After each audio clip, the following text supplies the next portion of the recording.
Have you ever had everything you once wished for, money, comfort, friends, yet deep down, still felt something missing? That strange emptiness that whispers at night, there has to be more to life than this. That was Ayaan, a young man in his late 20s, living in a bustling city that never slept. He worked at a good company, earned a decent salary, had a modern apartment, and his social media was full of smiling pictures. To everyone else, Ayaan looked like a man who had it all. But no one saw the truth behind his perfect posts. Every night, when he came home, silence greeted him like an old friend. He'd scroll endlessly through his phone, watching others travel, laugh, and succeed, and every time, his heart grew heavier. "Why does everyone seem happier than me?" he muttered one night, tossing his phone aside. "I should be grateful, but why don't I feel it?"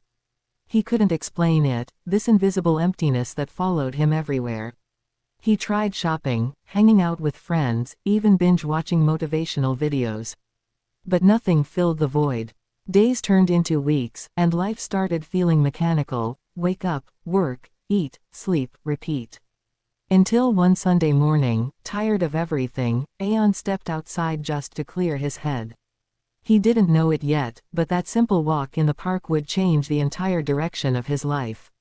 Because that's where he would meet someone unexpected, someone who would teach him the real secret of happiness, something far deeper than money or success.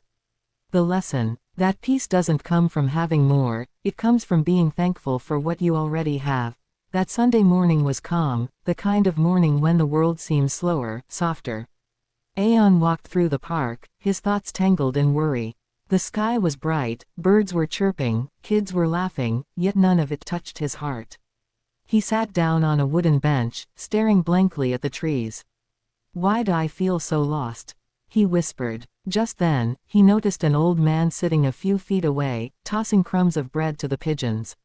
His clothes were simple, his face lined with age, but his smile, it was radiant. It wasn't forced. It wasn't fake. It was pure peace. Curious, Ayaan finally spoke. "You seem really happy, sir. What's your secret?" The old man laughed softly. "Secret? No secret, my boy. I just start each day being thankful." Ayaan frowned. "Thankful? For what?" "You're just feeding birds." The man looked at him kindly and said, "Exactly. I'm thankful I can feed them. I'm thankful I can see the sky, feel the breeze, and breathe another morning." Ayaan was silent. The man continued, "You young people run after more money, more likes, more things. But you forget to see what's already yours. Gratitude isn't about getting something new, it's about noticing what you already have."